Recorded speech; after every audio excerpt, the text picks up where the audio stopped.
What I would like to build is something that can weather the storm that my family and those around me can benefit from when the US government can no longer cover its obligations to pay its debt and its inability to provide services that it's promised that it will to its own citizens.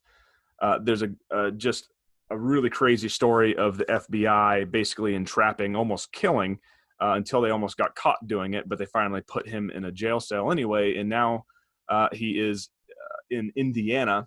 His name's Schaefer Cox, and he wanted to build a system in Alaska where he was, and he was being very successful with it, where they even had like an app, or at least an idea called the Liberty Bell, where if somebody got pulled over by one of the cops, they would actually text everybody that's in the Liberty Network. And as a part of being a part of this network that they had, one of the requirements was if somebody asks for help, you drop what you have and you go help them. And the way that they would go help them if they ever got stopped is you just have a whole bunch of people show up where the cop was, and everybody would peacefully turn on their phones and they would record everything that was going on from as many angles as possible with the cop. And they would get there as soon as possible to hold the cops there accountable for it.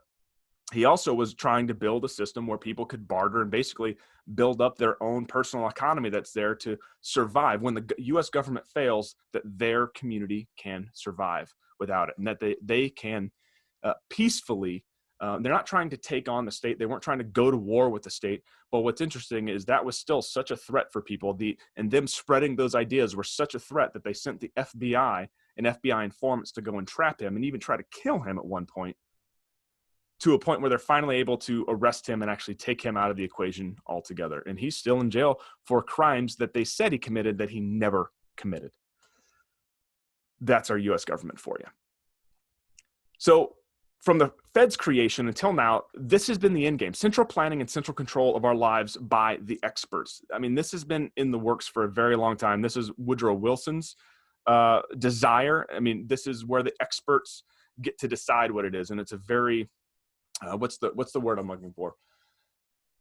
The hubris that these people have in order to do this is mind-boggling to me. It's such a puritanical strain of, I know what's best for you and I'm going to take care of it. And it takes away the consent of everyone else. And it's just crazy.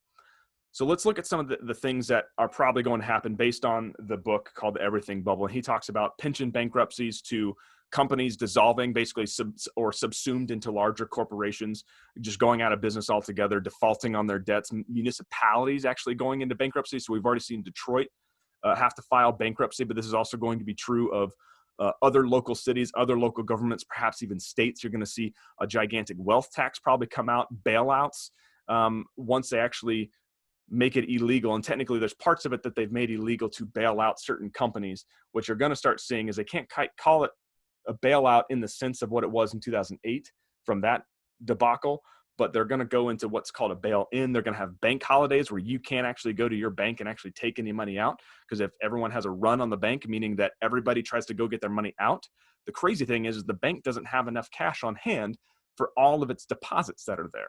And that's crazy. And they're going to shut it down so that you cannot do that. And the thing is they've already done this, and they've already ran kind of this scenario, if you will, in Europe, in the European Union. This is where the ideas of universal basic income come from. Basically, the government giving you a subsistence wage, and hey, if you don't get your, you don't do what they say. If you try to maybe homeschool your kids, you don't get UBI. Your kids have to go to public school. You don't get your immunizations. You don't get your UBI. If you don't get, if you break the law too many times, you don't get UBI. And so these are things of how they get to control. And this is where the cash grabs come in, where they actually start phasing out cash, using basically kind of market tools, but then outright banning and making cash illegal. So we're headed for nuclear levels of QE. And this is one of the things that Graham Summers really gets into, and negative interest rates, in order for the Fed in the US to fight another economic crash, even though they're the ones that are causing it in the first place. So Graham Summers systematically explains how we got to this point in his book, The Everything Bubble. And I don't know when the bubble will burst. No one does, but it will. COVID-19 certainly provided a pin to burst the bubble, and they printed more money in 4 months than every bailout of the 2008 crash combined. Maybe they got a Band-Aid put on. Maybe they didn't. We'll have to see what the market ends up saying. But you had record numbers, basically breaking the record from the Great Depression. We had more people out of work in that amount of time. And I don't know if there's really a way that we really bounce back from this. Even though the numbers, even though we're all-time highs with the stock market. Again, as I said at the very beginning of this podcast, the stock market isn't the economy. And there's so many ways that they can manipulate it that don't show the truth until it's too late. And that's why they focus on it in the first place. But the crash that we have is going to be inevitable, but knowing when isn't the point. Another book I highly recommend is called The Skyscraper Curse by a guy named Mark Thornton. He makes some really important observations. Number one, about the Austrian business cycle theory. And specifically, the Austrian business cycle theory is a qualitative and an explanatory in its nature versus its predictive nature. So it doesn't try to predict when something is going to happen, but it provides a diagnosis of why it's going to happen and what the symptoms and what what will happen on the other side as well, and what the effects will be and how long it will be. And this is where, I mean, they are spot on from any number of events that have been out there. And they even go through and they detail them like, oh, well, no one could have saw the 2008 crash come. And they have a table in here that specifically talks about the different forecasts in the schools of economic thought that specifically talked about what bubble they talked about, what forecast they were making, and when. So they have a list of almost 25 names that are here that talk about ones that are basically predicting the existence of a bubble for the .com crash, and more specifically ones for even the 2008 crash as well. So the thing about Austrian business cycle theory is that it's more consistent. It's a more coherent body of work that has its adherents that can diagnose the existence of the bubbles, not when they pop necessarily, but explains why it booms and why the inevitable effects of it bursting, the necessary burst that comes from actually inflating the currency. I don't even know if prediction is even possible, for the same reason that central planning is impossible.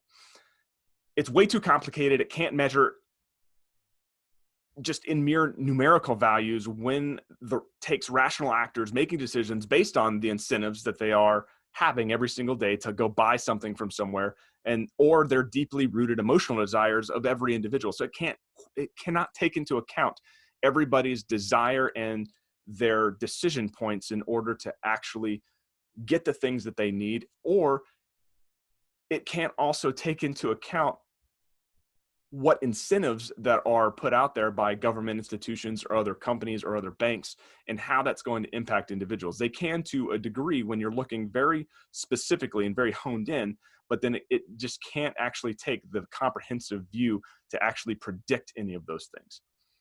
So it also highlights the problem of fascism, socialism, and communism. They're so bad at pricing that it can bring down an entire empire. And honestly, we're kind of finding that out for us. It's called the socialist calculation problem. Ludwig von Mises. Ludwig von Mises is the one that really kind of came up and honed this idea of the socialist calculation problem, is that when you centrally plan, you are so bad at getting the pricing right that it actually cripples your ability to continue as a nation, because the monetary policy is so ingrained in central planning that it screws everything else up. That's the reason why when you're trying to control the environment in the middle of the Great Depression, when people are starving to death, you literally have FDR policies that are out there destroying crops. It's the reason during this COVID-19 nonsense that you have people who have to basically bury onions, cabbage. They no longer can actually produce the amount of meat that they have. So they have animals that are just completely going to waste. They can't feed them. They don't have enough income coming in to actually feed them. And this is a problem of the economies of scale of these larger companies. This would not happen if everything was more decentralized, or at least it wouldn't have such a systemic impact across the entire economy. You wouldn't have to worry about it. And one example that I have is a guy from the Lions of Liberty podcast. When he's talking about where he is and kind of what he's doing with his life, I mean, he's basically kind of living in Mexico right now. And the thing is they're technically under lockdown, But when it comes to actually people in this small community that are subsistence farming, they're growing everything that they have to eat that's there, and they have their food production, their drink production, whatever beverage that they have that's there, and then the other stores and companies and stuff that are there. And guess what? They're not letting. It's not that they don't have laws in place that are telling them they can't do certain things. It's just they're ignoring it altogether. And why aren't the police coming? Well, it turns out the police and other people who could enforce this stuff, you're not going to go shut down grandma's shop because of it. This is how they're living. They're living subsistently they're living by subsistence in order just to get by. They don't have the big places that are there. And even if they do have some of the bigger chain stores and stuff that are there, those are shut down. They're not getting any of that. So they have local economies that are taking care of themselves. Now, I don't necessarily want to go back to that. I think those can actually blossom into much bigger things that on a regional level or even a smaller scale than just a region can do much better at taking care of its community than having these gigantic companies that are out there trying to do that. Because now we have a gigantic waste. When you shut an entire economy down, the economy of scale that they used in order to make a profit, even though they could drive it down, the moment you shut that off, you turn that spigot off for whatever crisis or whatever reason you have, the impact of that is even greater on the amount of waste that has to come from that. And that's a problem. So one great explanation of this whole socialist calculation problem is the complication in an article called I Pencil by Leonard Read as well. So written in 1958, and he goes into how complicated it is just to make a pencil. So in fact, an individual cannot actually produce their own pencil without the division of labor in each industry or each entity that's there. And ultimately individuals desire from those industries and how they price how they run their pricing at every stage of production. A really simpler explanation of this concept. And I mean, it's a really simple essay that he wrote to begin with. One of my favorite series that they have is called the Tuttle Twin series by Connor Boyack. And it's called The Tuttle Twins and the Miraculous Pencil. And it's a way to explain to children some of these free market principles that are going on and why it is so difficult to even have one person build a pencil and why we need free enterprise. In fact, there are plenty of other works within the Austrian business cycle canon that explain the causes and the fallout of every single crash, why FDR made the Great Depression last for 10 years rather than overcoming it within the typical 2 to 3 year period. Even if Herbert Hoover, if he would have not implemented the policies that he implemented, which FDR basically expanded, we probably would have been out of that depression before FDR even took office. And it explains why deregulation, or the evil of capitalism, was not the cause of the 2008 crash. The movie in the book, The Big Short, it's certainly one that I love going into, especially the movie. Has some of my favorite actors that are in there. And there are other movies that actually talk about the crash as well, but they don't go far enough to explain the government's role and the Federal Reserve's role in creating the bubble in the first place. They just blame it on capitalism and the greedy capitalists of the banking institutions and the housing institutions and the other people who are basically incentivized to go give loans, whether that's mortgage brokers, whether those are the real estate agents that are out there. I mean, they're just responding to the incentives as workers, as people who are earning a living day to day. Those are the incentives that they were going by. Yes, they were incentivized by greed by government policy. The funny thing about the Austrian business cycle theory is that it's not expressly about tearing down government. It's not even necessarily libertarian, but it's an academic school of economic thought that is searching for understanding. The other schools that are out there, in my mind, from what I've seen, really seek power and tenure, whether that's on a board, tenure on a editorial staff or a writing staff for certain news publications that are supposed to be the premier news publication of the United States, or whether that's tenure in college or university systems. They also do it for influence for their own selfish reasons, even after specifically those theories have been discredited and have shown that they don't work. And they have to keep making exceptions to show why their theory still does work. And then when those exceptions are tested, they still continue to do the same thing. And as it turns out, government likes the answers that are typically pro-government. So they're going to give the government what they want by continuing down that line of reasoning. And it's also why The government doesn't necessarily want the truth, because who wants to be told that they're the problem? What individual in the government thinks that it's their problem without passing the buck on to the next person or blaming the previous person before them? They don't have the same incentives that a free market has in order to take the responsibility of it.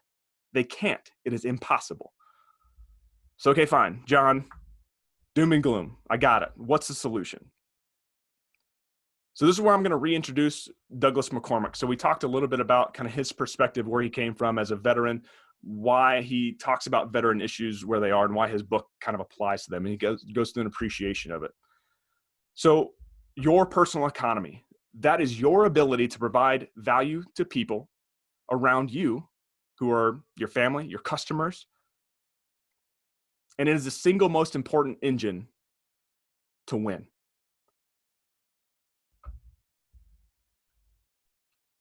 His book, Family Inc.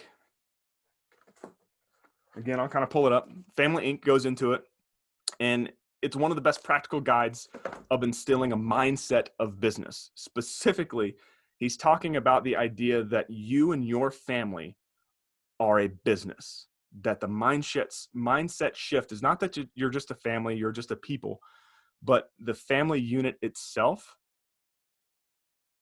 is a store of value, that it has production capacity, and that you should treat it as such. And therefore, it breaks down to two things. You're a business owner, whether you have a job or not. You are a temporary labor business, so you're contracting out your labor, and you're an asset management business. So number one, you have your budgets, you have your savings, you have your investments, and you have to control those to make sure that you can last into your dying day. But you also have a temporary labor business that defines the amount of value from the marketplace that you're going to have. And so he talks about maximizing the value of that single biggest asset, and that's your labor, your qualifications, your skill sets, the things that you're continually learning and then applying to the marketplace. He also talks about how to double your value of labor through education. And so how you can effectively leverage the education system, if that's a route that you want to go down, or at least other educating companies, other ways of learning, whether that's an apprenticeship, a journeymanship, whatever that case might be, and teaches you how to actually calculate an ROI. How do you get a return on investment from whatever educational opportunity that you find that are out there? And while I do disagree with this a little bit, he does go into the standard advice about going to college and what that means as far as your ability to make more money. I think that is becoming less and less true. And I think when big companies or even small companies start actually looking at apprenticeships, I think we're going to be bringing a lot of that back as our economy flattens out and people are actually able to work in higher orders of intellect, higher orders of need. When automation really kind of takes over some of those other jobs, they're actually going to be able to then leverage their ability to learn and learn faster and then apply those things. And I think actually having the more real world experience, rather than trying to do a bunch of theory for 4 years and get a 6-figure amount of debt on top of it, I think it's going to make a lot more sense to actually do apprenticeships. And when big companies and smaller companies actually wake up to that, it's certainly going to be something that I think will be revolutionary for our economy if people aren't out there to try to stop it, and there will be. So one excerpt that I wanted to drive on from his book is like, while education can be a valuable asset, this is only true if a student has the interest and aptitude to apply the education to his or her professional endeavors upon graduation. And so this is also part of the theory that, you know what, there are degrees that you cannot use when you get out. Why in the world would you need to use them? It's also why even in the high schools or primary education for people, that I don't believe that there are certain topics that even need to be discussed anymore. Why financial literacy isn't a part of it is beyond me. This is why I am in favor of homeschooling, because there's certain principles that you can drive. You can allow them to do more entrepreneurial type of things and learn math principles at the same time that they're learning how to conduct a business. I think reading, writing, and arithmetic are some of the most basic things that you can do. And once they have those well in hand, or at least mastered, once they have that literacy mastered, whether that's literacy as far as being able to read and write, whether that's financial literacy, you're then able to apply yourself where they have the most amount of interest. Why in the world would you want to shore up a child's downsides if in reality they're going to blossom even further if you can focus on some of the things that they're really good at and let them really pursue those things. That's also why I love the Montessori education system, is because that's kind of the basis of the model, and we've seen our kids really blossom from that. He also does draw, and this is where we'll get into a little bit of we'll come back to your business of labor and why your ability to improve your value of labor matters. And we'll get into that here in just a sec. So as I kind of round out this idea, he also draws a good case for the insurance structure. And I think there's a better way. And this comes back to why people should, they say, rather than getting a whole life insurance policy, you should get a term life insurance policy and then invest the difference. While that may be true to some extent and even when you look at some of the numbers, you can draw a case that would make a lot of sense. The difference being, though, is when you get a whole life insurance policy, that's basically what the whole life insurance policy is doing. It has a base of insurance that's there to hold as coverage, but then it also has the other part of it that has a obligation to actually go out and get a return, but it also has a floor that the value can't drop behind as well. But for me, it's not just about whole life versus term and invested difference. It's about the infinite banking concept versus term and invested difference. And I disagree with his assertion where he says, but they are not designed to be good investments and therefore should be bought sparingly.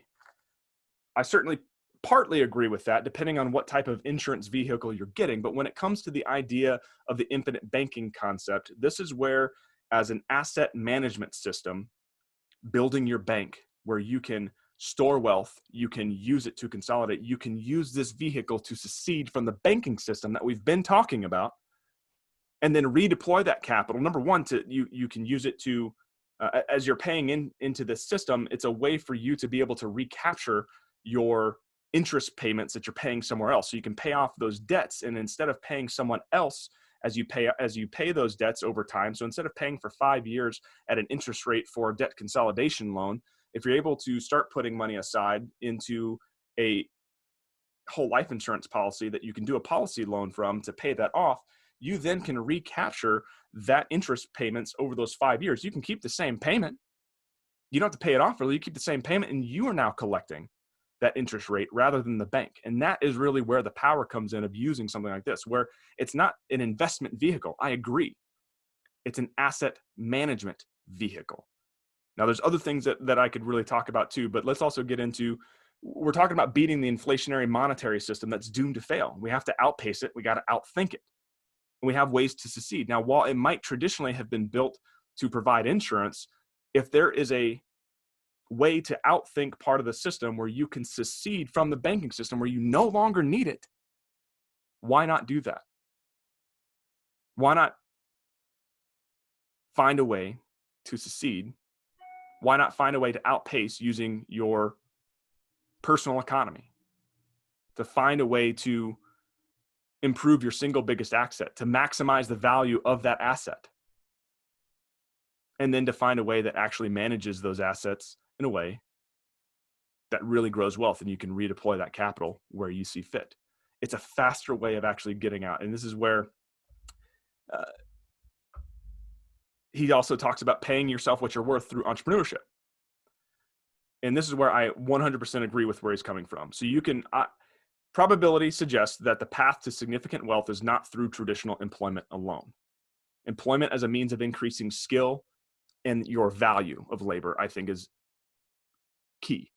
One of the things that Robert Kiyosaki talks about in Rich Dad, Poor Dad and his other books is when you go get a job, why not go get a job at a place that has the best possible to gain a certain skill? So he worked at Xerox because they had the best sales program. And not that he loved Xerox, he wanted to go there because he wanted to learn from the best.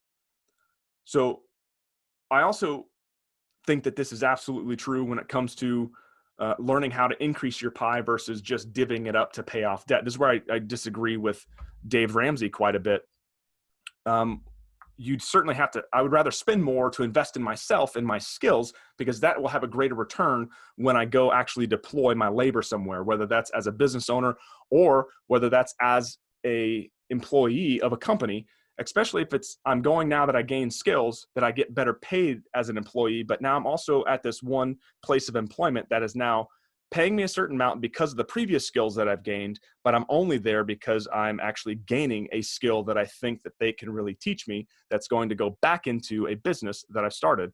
So certainly pay off debts. I think Dave Ramsey's focus of paying off debts is good, but the amount of energy, the same discipline and energy that it takes to pay off that debt and to use that system and follow Dave Ramsey's advice is the same energy and discipline it will take to increase your skills, to find a way to improve your income and to build your bank. It's the same principles and skill sets and discipline that it's going to take to use IBC, to use a first lien home equity line of credit as your new checking account.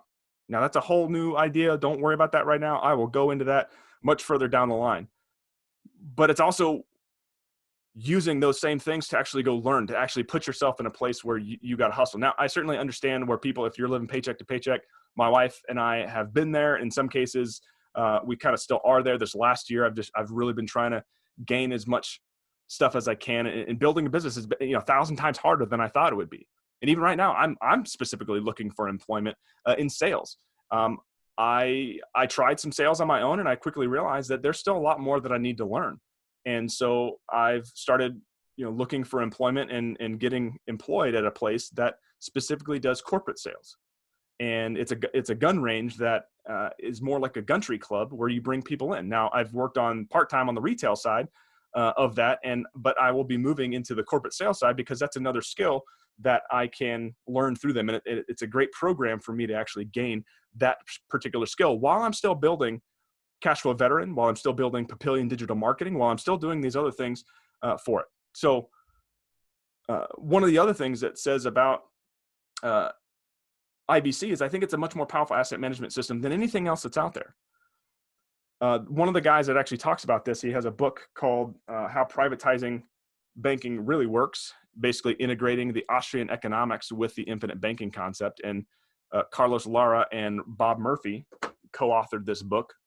And one of the things they really kind of get into is they talk about basically list what an ideal investment would be. And when he actually has people that actually start listing all the things of what the perfect investment, the ideal investment would be, it actually turns out using a whole life insurance policy with the tenets of IBC, the infinite banking policy, it turns out that actually is the ideal investment and a great asset management vehicle to act as your bank and fund your purchases and allow you to succeed from that system. Now, you can employ that right now. And then we want to be able to take that and then apply it to your business, apply it to your employment. So your current employment, your current skills, your current value of labor can fund that as you're going. That's part of the personal economy. You don't have to start a business right away in order to improve your personal economy that I like to talk about. Your personal economy talks about everything. It talks about your mindset. It talks about if you need to go talk to a counselor to get to work through issues that you haven't been able to work with that have caused trauma in your life. That's part of improving your personal economy. If you have to go to marriage counseling because you and your wife, even though you're trying to move in a certain direction or your wife's trying to move into a certain direction, that change can scare the other person and cause all kinds of issues if it's not dealt with. So maybe going and talking to somebody as an intermediary might help you guys to be able to do that. I'm a big fan of actually being very open and honest and empathetic to that idea. And that's part of growing your personal economy. Growing your personal economy means gaining skill sets. And to kind of conclude this podcast episode, one of the biggest assets, and I've already alluded to it, one of the key skills in owning a business is learning sales and marketing. It is a primary skill for owning a business. So as you gain employment, use that employment as a means of gaining skills rather than actually having the employment itself as the ultimate goal. Now, you can stay with that company for as long as you think you need to, but if you've tapped out of gaining that new skill and you need another skill, then do that. But at the same time, build a simple business. Keep your side business as simple as possible. Keep it as manageable as possible while you're gaining all those skills. That's why when it comes to Cashflow Veteran, that's why I focus on at least getting my daily email out to my daily email list to improve my copywriting, because I should have been doing copywriting a long time ago. And I have a resource that I'm going to give you guys that's an affiliate link for me. And so that's one way that you guys can support the show. But really, the value that you're going to get from it, it comes from what I personally experienced. And when I took it, it's a somewhat of a personality test, but it's based on sales and marketing. What type of sales and marketer should you be? Because everyone's like, oh, I don't want to do sales, I don't do marketing. But if your only conception of what that is to be a used car salesman or a pushy person that works at one of the a clothing store, whether that's, maybe JC Penney's, maybe that's Buckle or something like that. Is the commission structure done in a way where it makes people more pushy when they go talk to you? Or is it just a position that you get paid hourly and that you don't have as much incentive to actually go out and learn how to do more sales? And even if you do more sales, getting paid hourly that doesn't have a commission, well, guess what? You don't have the incentive to actually push further and to do it well. I mean, some of the best salespeople do it in such a way that the person never feels like they're actually being sold. You're meeting their need. You're not selling something they don't need. You're making sure that there's a product you have that actually meets the need of what somebody else has. And so copywriting is one thing that I should have been doing a long time ago. So again, Cash Flow Veteran, when you get on my daily email list, and you should absolutely be there, it's one way that I continue to improve my skill as a copywriter to do that. That's why I do the blog that's there as well. I like doing I should be doing a lot of face-to-face type stuff. So I try to add a lot more interviewing in with the podcasting that I have. And that's also why I'm also seeking this sales opportunity as employment, because I want to be able to grow that. It's why I view my activism in the Libertarian Party as a means of learning ethical influencing, or going door to door and talking to people, getting to know them, understanding them, saying maybe there's a better solution from a political process, from a political standpoint in their life. Maybe there's something that the Libertarian Party has to offer them that will impact them in their life, their daily life, more than any other party that's going to be out there. I certainly believe that. It also helps me to do cold calling or building information systems to enable more activism for liberty. But that also, again, I look at that as an experience that I can gain more sales experience. I can understand where people are coming from more. And so those are some of the ideas from sales and marketing as a primary skill that I've used, and why I've designed my life in a way that is pushing me down this path of building Cash Flow Veteran, of why I'm looking for employment out there that improves the skills of sales and marketing, because I believe improving myself is going to make me not just better for myself, but it means I serve my audience much better. It means they get the level of service that they deserve as an audience when they're trying to find their way through this crazy system that we have. And so the part that I'm going to have for you with this is going to be called Perry Marshall's Marketing DNA. He has a whole bunch of other stuff. It's a phenomenal marketer that's out there. I've learned a ton from him, his books. I'm on his email list. I listen to a lot of his stuff that's there. But the one thing that I want you to do is actually take the Marketing DNA test. Pay for it. I will get a kickback from that. And I really appreciate it if you actually go there to do that. But it's going to tell you, it's going to tell you what type of sales or marketer that you should be, based on your answers, based on your personality. Now, they're not all perfect or anything like that, but I go back to this. For the key tenets of what Cash Flow Veteran is trying to do, your personal economy is the foundation of where that starts. IBC can help it get off the ground.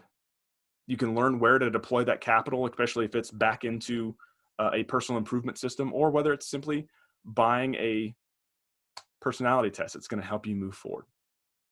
And so that's ultimately what I want for you, is to give you a resource, show you where I'm coming from, how it's helped me, and how it's transformed the way that I'm doing business, because I know that it can do the same for you.